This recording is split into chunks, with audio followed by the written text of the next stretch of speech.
Olá, esse é o Radar FIS e eu sou o Guilherme Carter e hoje eu tenho a satisfação de receber em nosso programa Arthur Vieira de Moraes, que tem mais de 20 anos de experiência no mercado de capitais.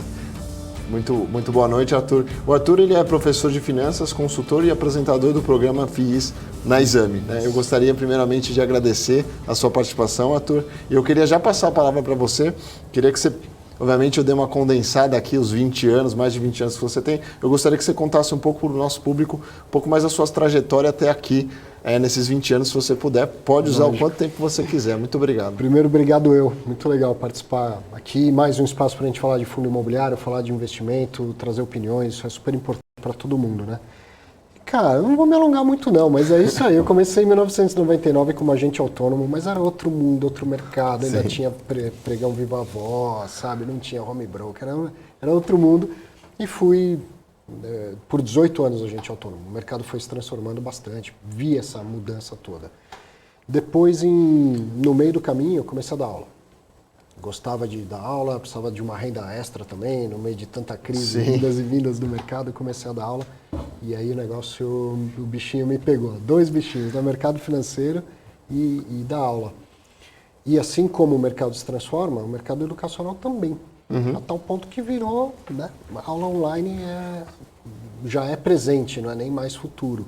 E com isso veio também um interesse pela comunicação e tal, e convites. Comecei a fazer programas de entrevista como esse na época que eu estava na Infomoney, hoje estou na Exame, e tudo acabou me preenchendo de uma maneira que hoje eu falo que eu sou um professor. Tudo que eu faço com a ideia de aprender e ensinar. Né? Legal. Mas então com essa bagagem de mercado financeiro, depois fui estudar, fiz direito, depois fui estudar finanças e tal. E faço da comunicação ou da sala de aula tudo uma maneira de aprender e ensinar. Tá certo.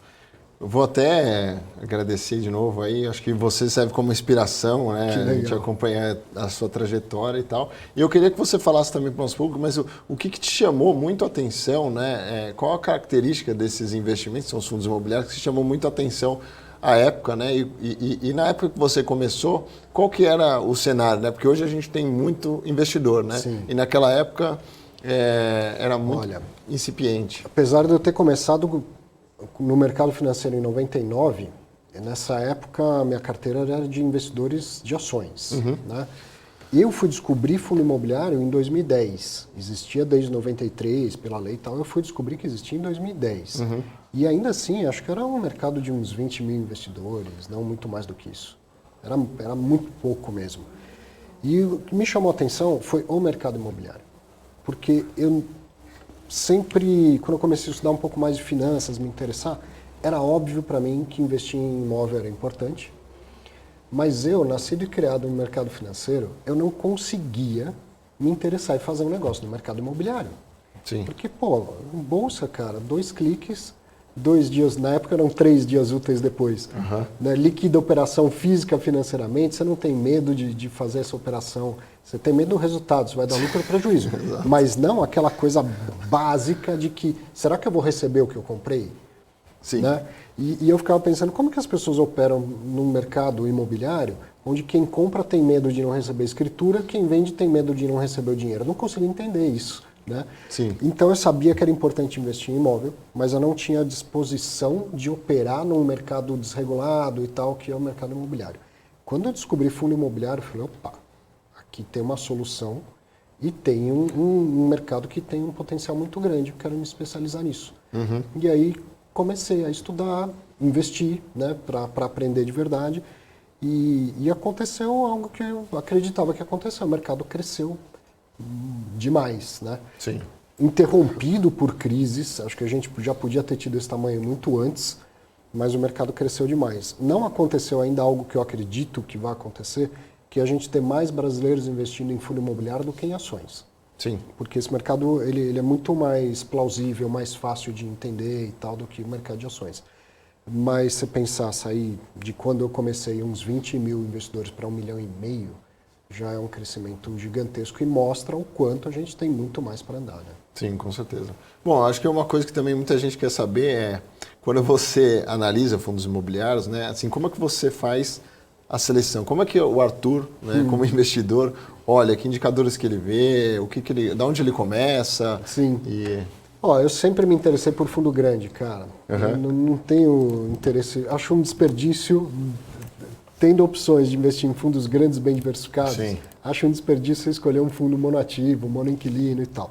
Embora, ok, para quem pense o contrário. Então eu começo por tamanho. Depois, quando fui fazer mestrado, o meu objeto de pesquisa foi esse. Se o tamanho dos fundos era relevante e tal, e é relevante. Então, começo por fundo grande, bem diversificado, em patrimônio bom, bem diversificado. Depois, com o tempo, você vai aprendendo a conhecer os gestores. Isso é importante para mim também, né? Mas aí, acho que é um pouco de que você vai tendo experiência de vida também. Se você começa a achar, eu quero o melhor fundo imobiliário, eu quero o fundo imobiliário que tem os melhores imóveis, tal, esquece, isso não existe. Né? Não existe. Então, eu sempre falei que escolher um fundo imobiliário é que nem comprar um carro usado. Você não vai ter nenhum perfeito. Aí você vai lidando com as imperfeições, aquela que você topa pôr para dentro, aquela que não. E essas imperfeições você vai lidando com a diversificação da sua própria carteira. Então, não tem nada muito complicado. Fundos grandes que têm bons imóveis, não os melhores imóveis. Bons imóveis, bem diversificados, um fundo bem gerido. E aí, na hora de olhar para análise o que pagar, o que não pagar, primeiro, eu não pago caro. Acho que isso é uma premissa de qualquer investimento. Com certeza. Não pagar caro. E a respeito do rendimento, eu me interesso olhar para a tendência futura daquele rendimento.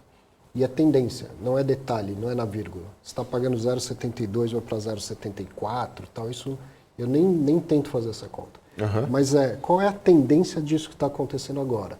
Eu olho o relatório gerencial, vejo lá os contratos de locação a vencer, coisa do tipo, tende a aumentar, tende a manter ou tende a diminuir.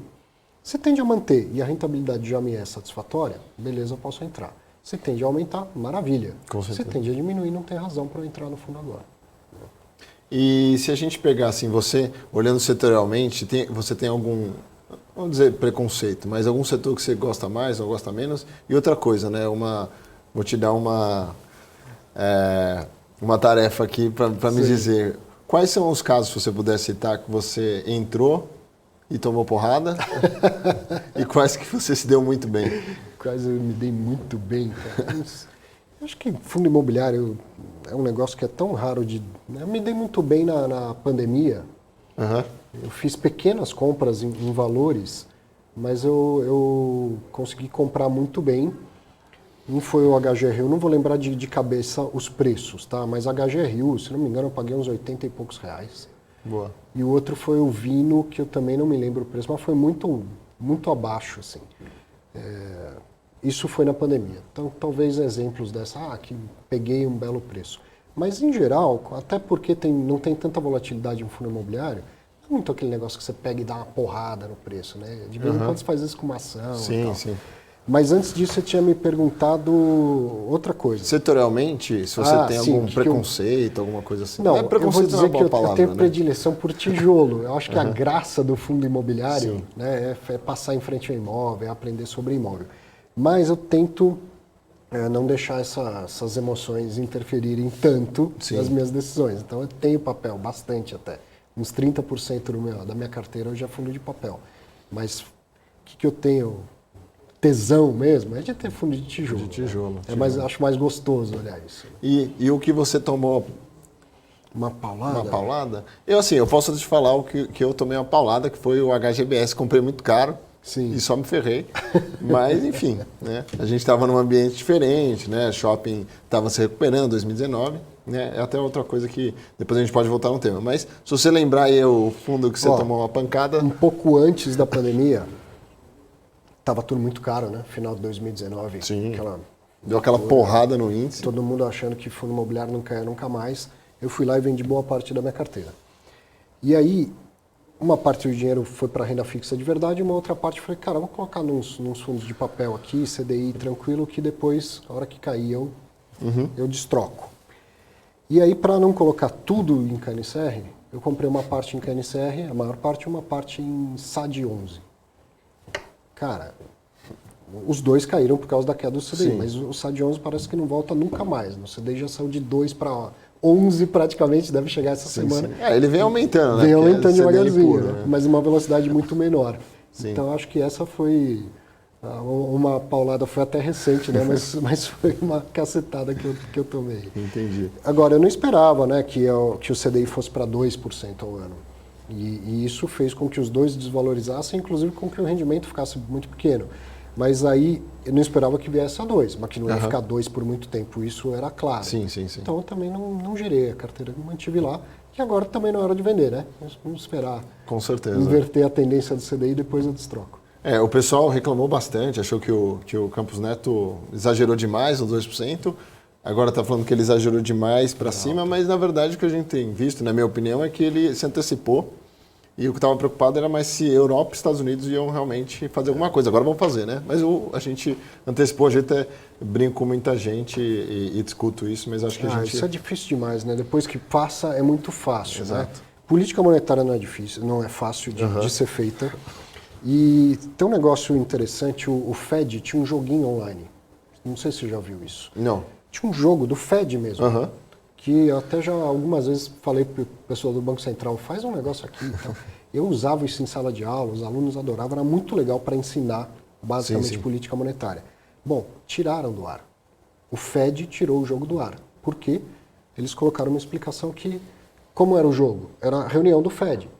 Então vinha a notícia, você tinha a meta de inflação, lá tem meta de desemprego. Sim.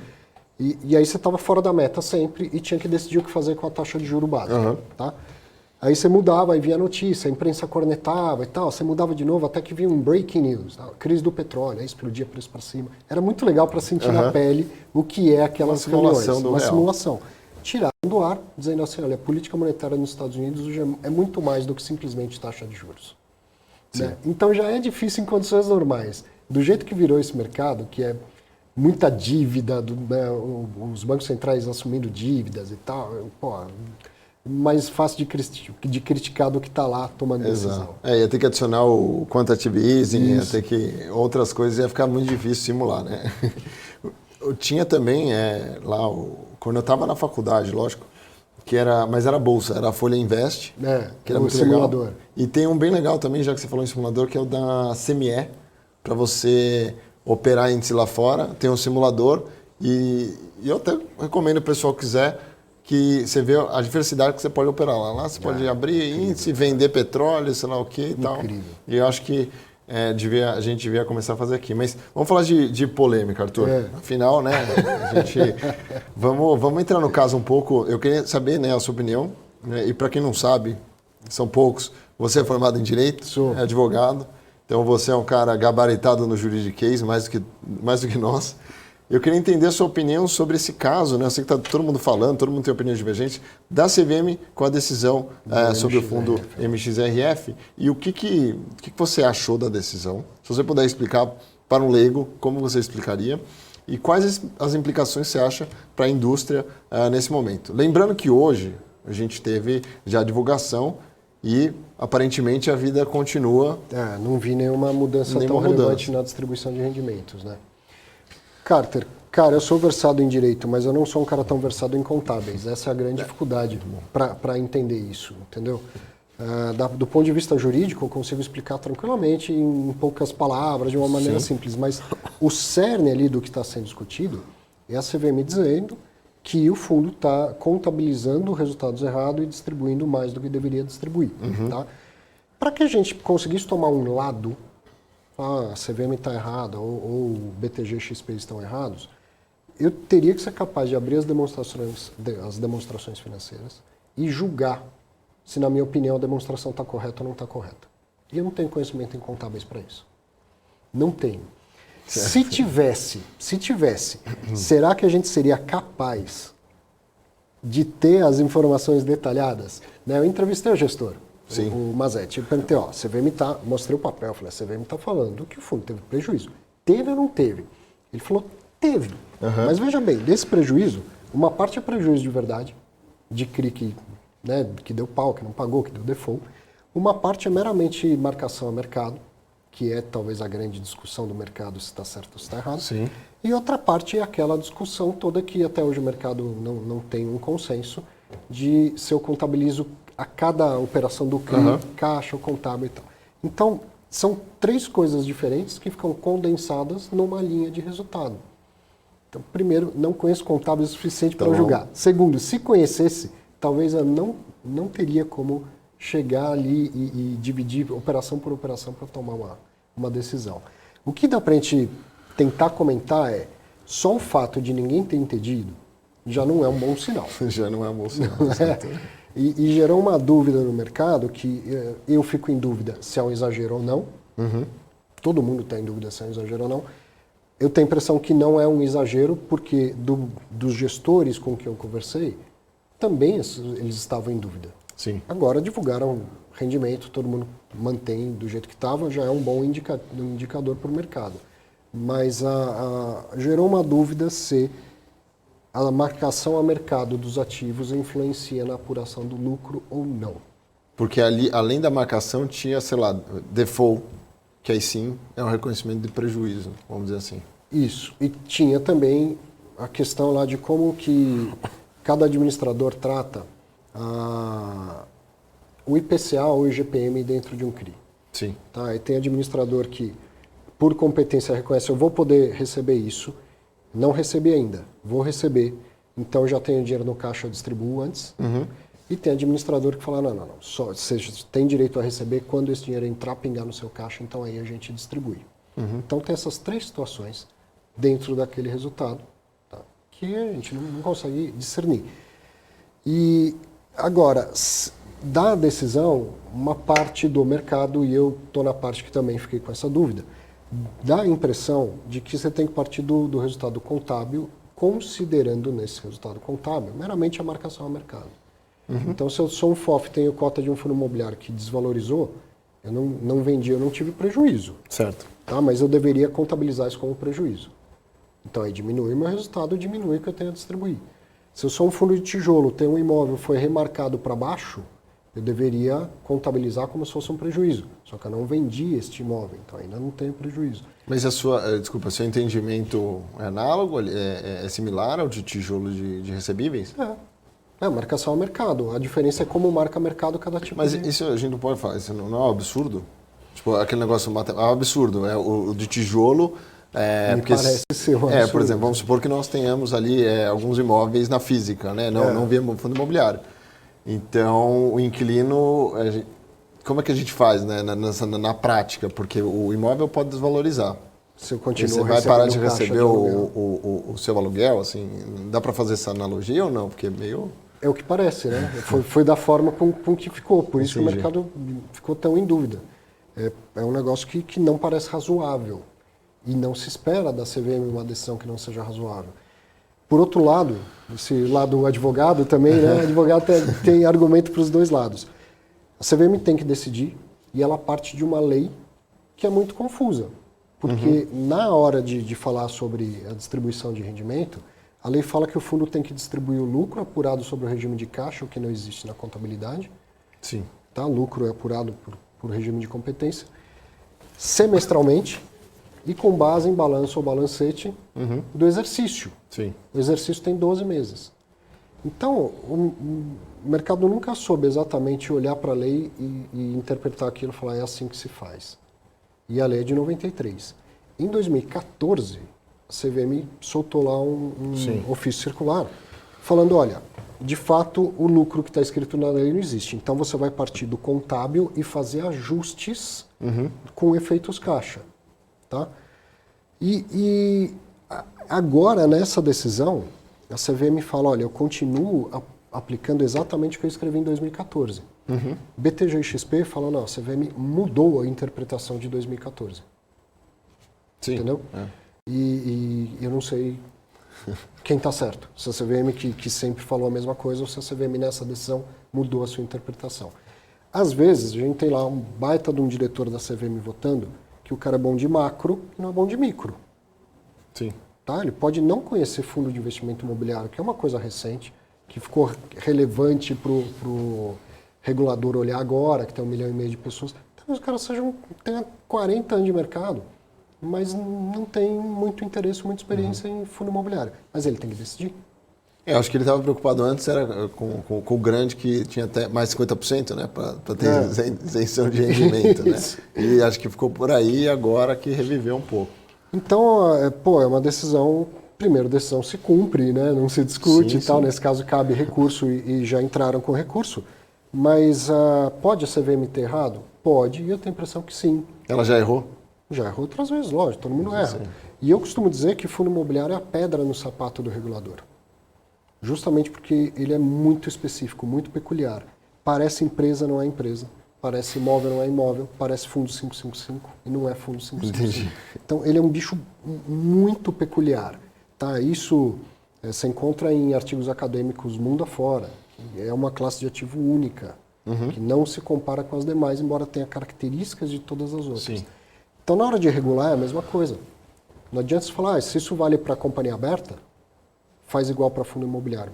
Não é. Não vai dar certo. Uma companhia aberta não tem que distribuir 95% do lucro e não tem que distribuir a cada 6 meses.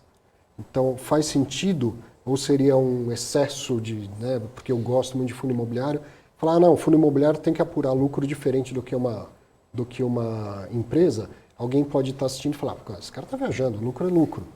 Opa, só que a implicação de uma empresa ter lucro é completamente diferente da implicação de um fundo imobiliário ter lucro. Ela tem que distribuir, mas ela tem uma liberdade gigantesca para distribuir. E o administrador do fundo imobiliário não. Tem que distribuir 95%, tem que distribuir a cada 6 meses. Entendeu? Então, como eu cumpro a regra de distribuir a cada 6 meses, se é que é isso que a CVM decidiu, se eu tenho que esperar fechar o exercício de 12 para apurar se eu tive um lucro contábil ou não. O lucro caixa, ele consegue, ele tem noção de quanto entra. Mas tem que esperar para saber a quanto foi reavaliado os meus ativos, para saber em dezembro se o que eu distribuí em junho estava certo ou estava errado. Fica inexequível. Então, a minha opinião, se eu entendi a decisão, é que a CVM errou.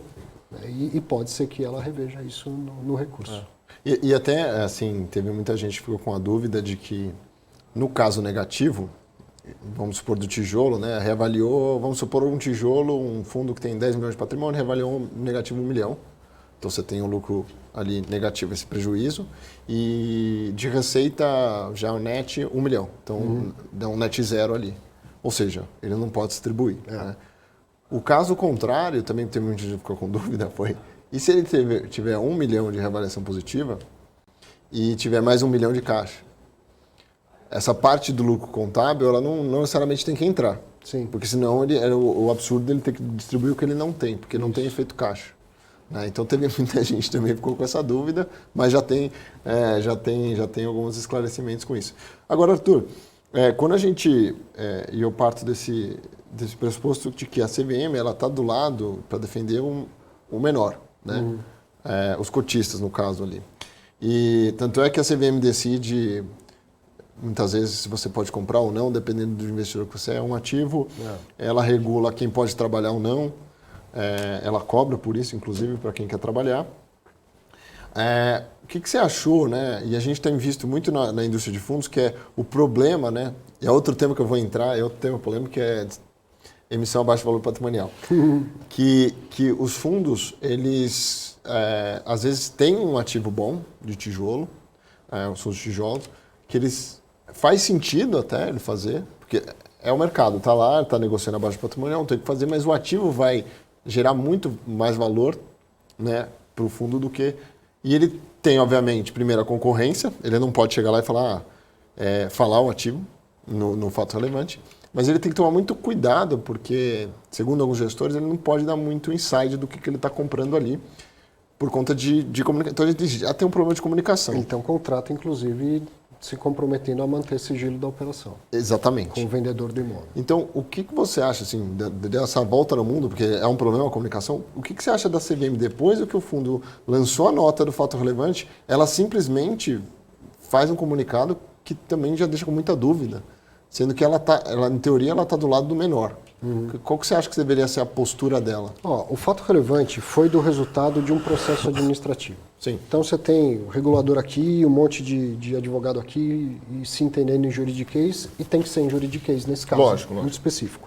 Então o fato relevante foi para dar visibilidade ao mercado, tem uma decisão, e essa decisão é parcialmente favorável ao fundo, parcialmente desfavorável. Sim. Certo? O recurso foi parcialmente provido e parcialmente negado.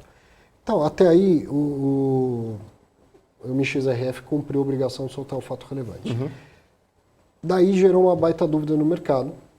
Hoje, com esse negócio de internet, dos canais, das redes digitais, tal, essa dúvida reverberou pra caramba. Né? Um monte de live até hoje, todo mundo fazendo live e tal. O investidor entrando em contato com a CVM, gestores entrando em contato com a CVM, deu uma enxurrada de gente pedindo para a CVM se esclarecer. Então, eles soltaram uma nota de esclarecimento. Não tem a menor obrigação de fazer isso, mas soltaram. Já que soltaram, a nota de esclarecimento ela podia ter sido mais jornalística. Basicamente, ela repetiu o juridiquês em 2, 3 linhas. Pareceu o Mestre dos Magos, né? Quem assistia a Caverna dos Dragões. O cara vai lá, joga um enigma e fala, mas então... Já era. Já sumiu. Embora, já sumiu. Então, ela não precisava ter soltado a nota de esclarecimento. Já que soltou, podia ter buscado esclarecer. Por exemplo, lá fala lá, pode-se aplicar, o caso é do MXRF, mas pode-se aplicar a fundos que estejam na mesma situação. Qual é a mesma situação? Entendeu? Sim. Exato. Então, faltou ali, já que ia esclarecer, que esclarecesse mais. Né? Então, em outras palavras, assim, só para o pessoal que acompanha a gente entender, né? Palavras de Arthur, a CVM é como o mestre dos magos. Ela vem, fala um monte de coisa que ninguém entende e depois some e você continua perdido, é isso? Tá bom. Depois amanhã tá lá no... Melhor do que a Receita Federal, que nem aparece. Que nem aparece. Vai estar amanhã no headline. Né? Arthur Vieira demais, brincadeira. Em defesa da CVM, cara, ela tem que se basear na lei e a lei é confusa pra caramba. Né? Pra tomar essa decisão. Exato. E puxando esse gancho, qual que é a mensagem que você tem para esse investidor que hoje está perdido e tentando entender como que ele encontra essa informação de que o caso dos outros fundos que ele tem poder se enquadrar também no que enquadra o MXRF? Cara, então, se ninguém sabe exatamente, não sei se ninguém sabe, tá? Mas a maioria das pessoas, e eu não entendi exatamente qual é o foco da questão do MXRF. É porque ele tinha prejuízo?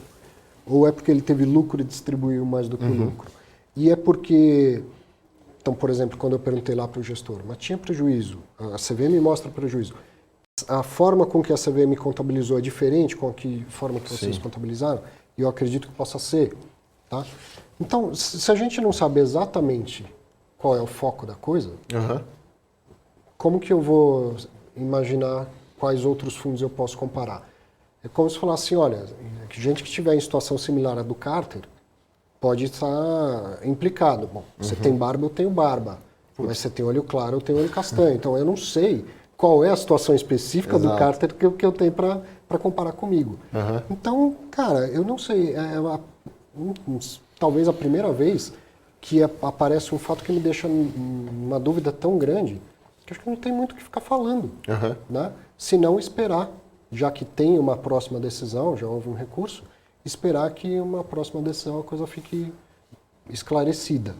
O que dá para entender é o seguinte, o que sai de bom dessa situação? A próxima decisão é definitiva e ela elimina uma dúvida. Tomara que ela seja benéfica no ponto de vista de manter a previsibilidade da renda, manter a harmonia da distribuição de renda e ainda dar um pouco, né, dar mais direcionamento de como todo mundo deve calcular e apurar esse lucro. Agora, se ela gerar toda aquela imprevisibilidade da distribuição da renda que eu falei, a única coisa é, agora você sabe, todo mundo sabe como calcula, não tem mais dúvida sobre isso. Mas ela pode mudar muito a característica desse investimento. Ficar muito mais parecido com investir em ações, por exemplo, do que é hoje investir em fundo imobiliário. Certo. Então, a mensagem é que o investidor, como cabe recurso, e os fundos imobiliários hoje distribuíram tudo igual, aguardar o posicionamento dos administradores e aguardar a próxima decisão da CVM. E haja live, né? Haja live sobre o tema. Beleza. Eu te perguntar também, em 2020, a gente teve lá, e era uma coisa, eu sei que você já desde 99, então você viveu o subprime, que também tivemos alguns circuit breakers, só que em 2020 a gente teve, e o mercado estava crescendo muito. Então, como foi para você lidar, né? Porque você tem muito aluno, você tem muito, Sim. você também, enfim, não só na faculdade que você dá aula, mas também nos cursos online que você ministra e também os influenciadores, né? E tal, Desculpa, os pessoal que se segue. Como é que você lidou, né? Qual foi a mensagem que você deu? Olha, foi a primeira vez então que eu peguei a série de Circuit Breakers que eu não era agente autônomo. Das outras vezes, o que acontecia? O telefone toca, cara, toca. Você tem que repetir a mesma mensagem, né? Não, calma, fica tranquilo, a empresa não está derretendo, o mundo não vai acabar e tal. Acho que não é hora de vender assim, só venda se você não estiver conseguindo dormir, aquela coisa toda. E eu, assim, na fase boa, né, era eu, meu pai e meu irmão trabalhando. Na fase boa, cara, a gente chegou a ter um pouco mais do que 100 clientes. Legal. Então tinha um limite. O telefone ia tocar 110 vezes. Né? Agora, ligar diretamente para mim quase ninguém ligou. Mas ao mesmo tempo, pô, eu sabia que tinha milhares de pessoas que me seguem nas redes sociais e que esperavam... Muito mais do que 100, né? Muito mais do que 100. Não é aquela pessoa que você conhece, que você conversa todo dia, né? Você acaba tendo uma relação de amizade muitas vezes com o cliente. Sim. Conhece o íntimo do cara, que é a relação dele com o dinheiro, né? Então não é uma pessoa que eu tenho contato e tal, mas pô, sabia que as pessoas esperavam ouvir alguma opinião, alguma coisa. E eu tentei, então, ajudar bastante a acalmar as pessoas. Fiz bastante live pelo Instagram, que é coisa que eu faço pouco, de entrar ao vivo, essas coisas assim. E alguns vídeos para o meu canal do YouTube. Acredito que tenha conseguido acalmar bastante gente. Me deu uma ideia que eu achei que foi muito legal na época. Peguei uma foto do Coliseu. O Coliseu deve ter milhares de anos, aquele imóvel, né? Sim. E está lá gerando renda até hoje. Já passou por pandemia, guerra, tudo que você possa imaginar, e está lá gerando renda, né? Então, nessas horas é tentar ser didático mesmo, colocar a experiência de mercado e o didatismo para tentar acalmar as pessoas. Né? Tá certo. O tijolo não quebra. Não quebra. É boa. E outro tema, eu já vou perguntar direto aí, o que você acha da emissão abaixo do valor patrimonial, né?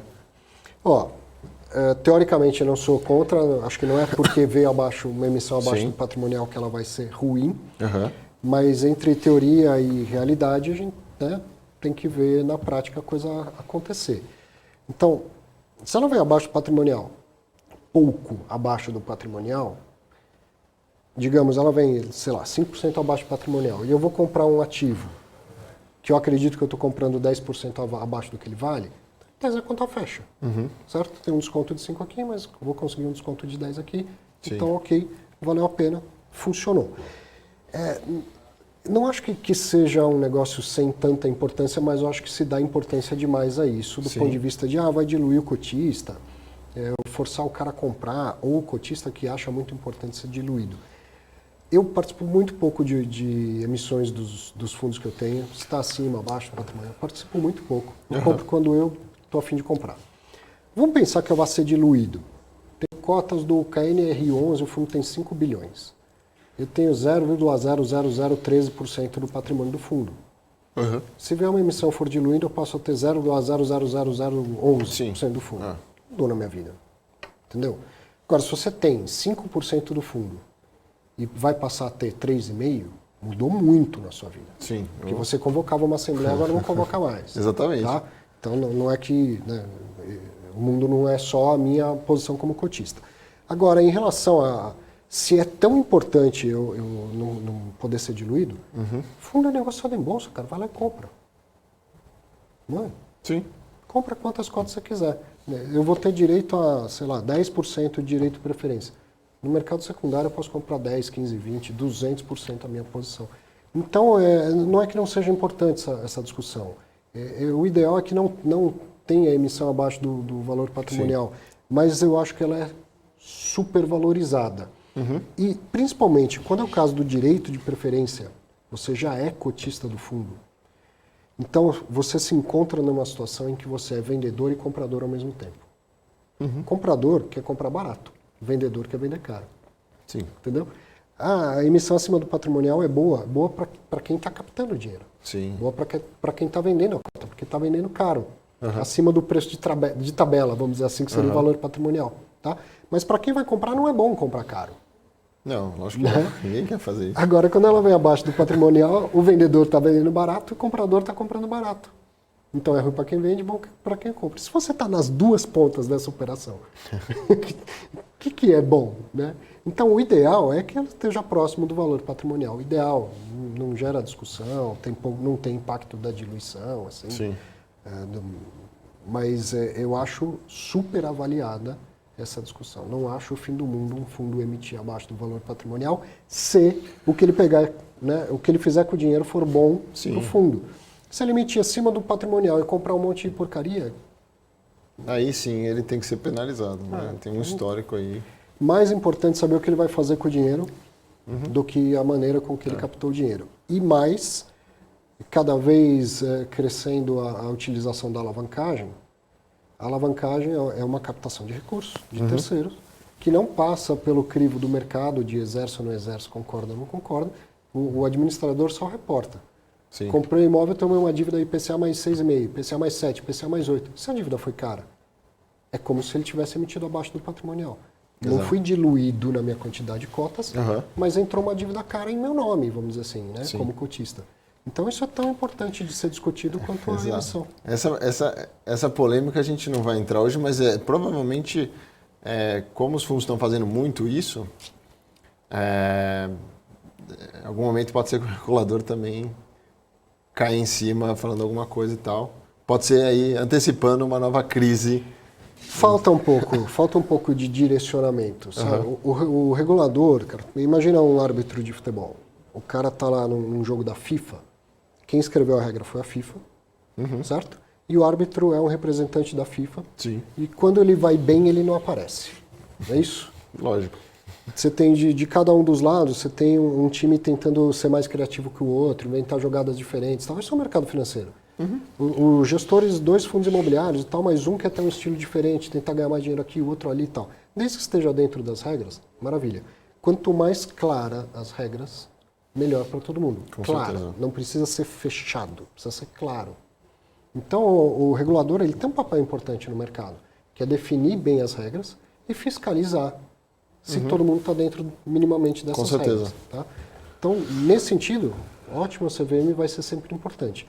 Agora, se o árbitro aparece mais do que o jogador, aí não é bom para o futebol e também, se o regulador aparece demais, ele acaba travando o mercado, né? Causando insegurança jurídica, e não ao contrário. Eu acho que é uma característica não. Só pegar a Constituição brasileira e americana, você vai entender.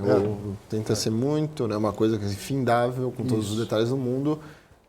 Algumas coisas acabam sendo impraticáveis. Isso. E o pior de tudo, mas não exagerando, é não tem enforcement em nada. Né? Um monte de regra, mas ninguém... Por isso que acaba tendo a lei que pega e a lei que não pega. Exato. Né? Tanta lei, tanto detalhe e tal, e tanto pouco mão, né, braço para o enforcement, para fazer cumprir, que pega o que a gente quer que pegue e tem coisas que não pega. Exato. E esse ano, eu, na verdade, tive a oportunidade de conhecer mais, ali, conversar, já te conheci há muito tempo, foi no GRI. Sim. E eu queria saber a sua opinião, assim, o que você achou do evento e o que você sentiu da... Na verdade, a gente não teve nada sobre shopping, né? Será que foi uma coisa de propósito? Faltou, né? Faltou. Uma vez falei com... Estou falando uma vez, falei, é um curso feito para Ambima, esse curso é gratuito, modéstia à parte está legal pra caramba, só ele só não está no ar ainda. Você é o seu curso, né? Cara, eu sou o mediador do curso. Sim, a ideia do curso é ser muito prática. Então a gente definiu lá 6 aulas, cada aula tinha um tema específico, inclusive emissão. Sim. Tá? E tinha 2 profissionais, não necessariamente apenas gestores, mas profissionais de gestoras. Tá? Então, um tema e 2 profissionais por aula, e eu fazendo a mediação pela Ambima. Sim. Teve uma galera que já assistiu esse curso ao vivo, então ajudou bastante, mandando dúvida e tal, não sei o quê. Depois, agora que ele foi todo gravado, então passa por uma edição só para tirar coisas que não precisam estar lá. Não conteúdo, tá? Mas uma coisa ou outra. E em 2022 ele sai gratuitamente esse curso. Mas eu acho que eu cheguei a ver alguma coisa com você na Ambima ali, já estava aberto. Tem um curso de fundo imobiliário básico. Tá, e fez tanto sucesso esse curso que a Ambima resolveu dar mais um passo, fazer um curso mais aprofundado. Sim. E aí agora a gente fez nesse modelo com os administradores. Então eu tive gestores e tal, tive muita oportunidade de perguntar e de captar essas respostas. inclusive sobre pergunta de emissão abaixo do valor patrimonial, uma coisa Legal. assim, né? E um deles, perguntei assim, pô, sobre lives.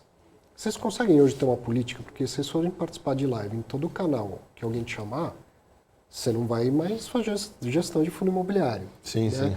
E teve uma resposta que foi legal, que é o seguinte, a gente procura participar, falar quando tem algo para falar, quando é relevante, tá? Quando é preciso falar com o mercado, e tem que ser consistente. Falar quando a coisa é boa, falar quando a coisa é ruim. Né? Então, poderia ter tido um painel de shoppings no GRI. Seria importante ter tido um painel de shoppings no GRI. Lógico que eu sei que se eu tivesse que estar nesse painel, eu ia estar numa roubada, porque Sim. afinal de contas, não é tentar jogar para debaixo do tapete um negócio, um setor que está indo mal, não é isso.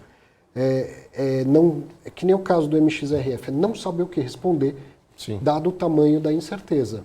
Né? Mas um evento voltado para o investidor de varejo, é importante tentar dar uma luz, porque às vezes o cara que é profissional, que tem muita prática daquilo, parece muito básico o que ele está falando, mas para uma pessoa com menos experiência pode ser uma grande luz, né? Ouvir uma coisa básica. Então, concordo que faltou. Mas, em geral, o evento foi muito bom e ele é muito bom, né? Ele vem crescendo demais. A gente conhece muita gente, aprende sempre sobre mercado. Agora, com as fintechs, tantos entrantes, eu medi um painel de mercado residencial. Pô, tinha fundo imobiliário, tinha fintech lá, né, que é financiada por fundo imobiliário. Sim. Fintech não, né, mas uma startup, uma empresa de tecnologia do mercado imobiliário. Então, para o GRI em si, esse evento não é tão importante para eles. Né? O GRI é uma empresa que atua no mundo inteiro e que vende principalmente o networking. Sim. Cara, você vai encontrar o CEO da empresa tal e tal, não sei o que, ele vende principalmente isso. Então, ela é uma empresa B2B, né? Uma empresa não é voltada para o varejo. Então, o GRI, fundos imobiliários, não é tão importante para o GRI quanto o GRI é importante para o mercado de fundo imobiliário. Sim. Né? Então, é sempre bom que ele aconteça e ganhe espaço, como vem acontecendo. Bom, essa versão é de... Eu ia na de 2020, aí teve toda aquela... Eu acho que teve, né? Presencial 2020, se eu não me engano, mas em 2021 ainda acho que foi um pouco pequeno. Né? Até te perguntei, mas nas outras que você veio, foi uma coisa maior e tal? Ou realmente é naquele... Ele vem crescendo, né, cara? Ele começou em 2018, foi num espaço menorzinho. Depois, 2019 já cresceu. 2020 eles fizeram num espaço bem menor e bastante espaçado. Sim. E pela primeira vez fizeram online, concomitantemente. Tinha 3 mil pessoas assistindo online em 2020. Inclusive eu. Inclusive você. E aí em 2021 tinha bastante gente lá, mas eles pegaram um lugar muito grande e deixaram muito espaçado. Ficou... Então tinha bastante gente vendo online, mas tinha muito mais gente presencial do que teve no ano anterior, né? Eu acho que sim, vem crescendo. Agora, o varejo, ele responde muito também ao mercado. Sim. E como em 2021 foi um ano de queda das cotas, naturalmente diminui faz o GRI criptomoeda e lotar a sala. Aí vai lotar, realmente. E, Arthur, esse é um ano de eleição. Sim. Né? Você até me disse que esse ano vai renovar um estudo que você já faz há algum tempo. Primeiro eu queria que você contasse um pouco do estudo, depois eu vou pedir para você dar um panorama aí sobre a volatilidade dos fundos imobiliários em período de eleição. Sim. Então eu reparei lá em 2018 que a bolsa aquele sobe e desce maluco e tal, e os fundos imobiliários estavam tranquilinhos. 2018 não, 2014. 2014. E aí na época eu escrevia uma coluninha para o Infomani, até escrevi. Se alguém der um Google aí vai achar. Eleições, estou nem aí, se não me engano. Foi esse o nome, o título que eu dei. Então mostrava num gráfico de linha, visivelmente dava para ver o Ibovespa. Se chacoalhando. Tô rico, tô pobre. E o IFIX. Né, tranquilão lá. Só. Depois, estudando e tal, eu fui aprender a fazer essa conta um pouquinho melhor. E aí fui calcular a média, desvio padrão, fazer testes estatísticos. E aí eu fiz isso para 2014, 2016. E fui quebrando a análise da volatilidade dos fundos imobiliários antes, durante e depois da eleição. Sim. E aí, o que eu considero durante a eleição? Você tem que ter critério para isso. Eu pego no site do TSE quando que ele autorizou o início e o final da campanha eleitoral. Isso é uma data específica? Ou tem sempre uma data específica. Veio mudando nos últimos anos, né? A de 2018 foi bem mais curta do que a de 2014. Tá bom. Mas quando você se propõe a fazer um estudo desse, que ele é sempre imperfeito, Sim. você tem que ter critérios para mostrar. Né? E aí, então, o que eu considero o período eleitoral? O que o TSE considera. Aí não tem o que discutir nesse sentido. E aí, o que eu observei? Nas 3 classes de ativos, então, eu comparei o IMAB 5+, né? Tesouro IPCA longo, Ibovespa e o IFIX.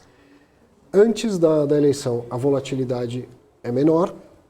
No período eleitoral, a volatilidade explode do Ibovespa, vai ficar muito maior. A do IMAB fica muito maior, a do IFIX diminui. Aconteceu em 2014 e aconteceu em 2018. E aí, quando termina a eleição, a volatilidade dos outros dois volta bastante, mas fica um pouquinho maior do que era antes do período da eleição. Então, você pega um gráfico que tem uma situação assim, de Ibovespa e do IMAB.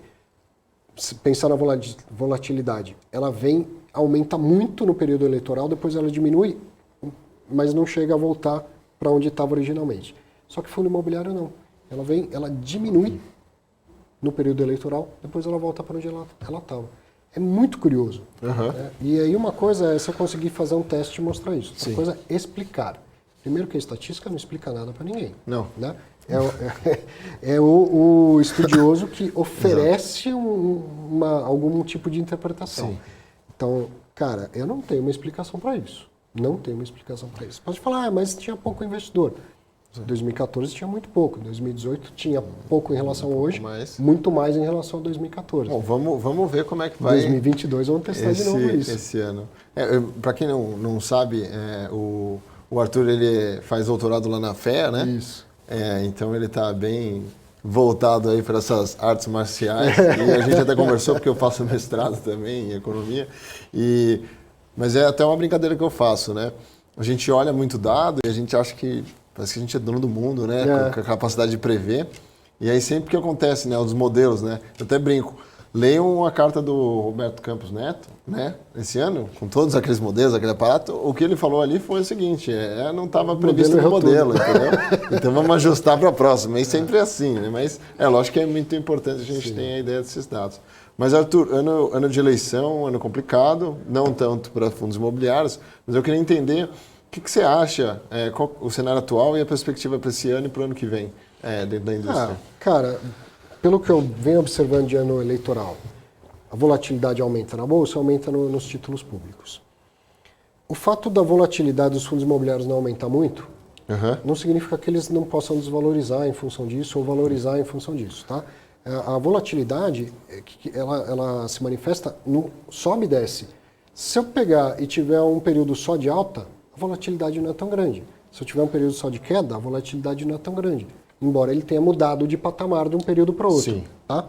Então, como a volatilidade dos títulos públicos aumenta muito, e os títulos já estão altos, cara. Já tem um tesouro IPCA pagando IPCA mais 5,7. Se vier um estresse grande na eleição, isso vai para onde? 6,5, 7?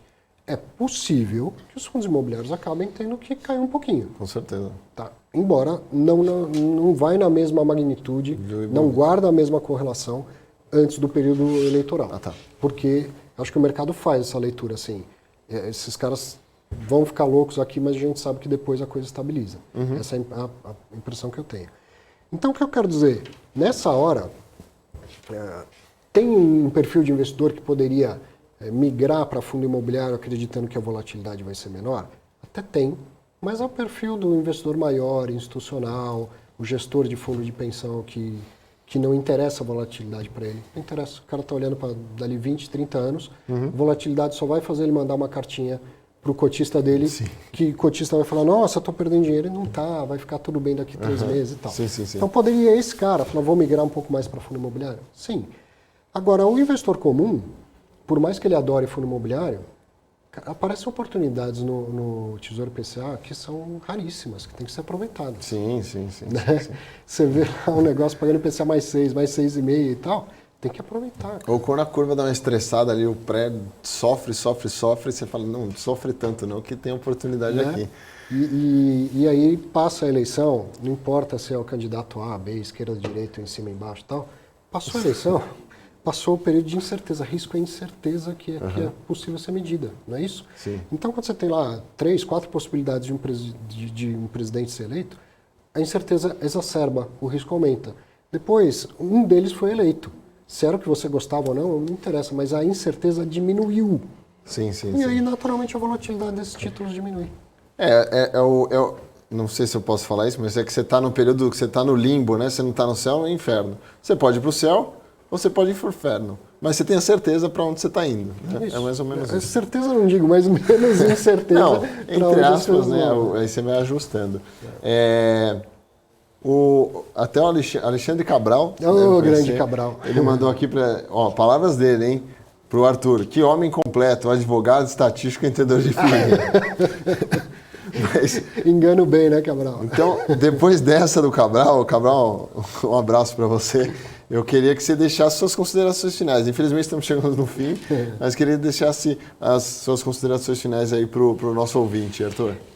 Carter, essa história toda que está acontecendo com o fundo imobiliário agora e tal, que gera aquela incerteza toda, só reforça a importância da gente diversificar, ter menos paixão pelo investimento, mais paixão pelo seu patrimônio do que pelo investimento, entendeu? Investimento é portfólio é perfil. Sim. Então, cada um deve ter um portfólio e o meu portfólio não pode ser igual ao seu. Você tem 33 anos, eu tenho 43, como é que dá para ser igual ao seu portfólio? Tá certo? Você tem uma circunstância de vida diferente da minha.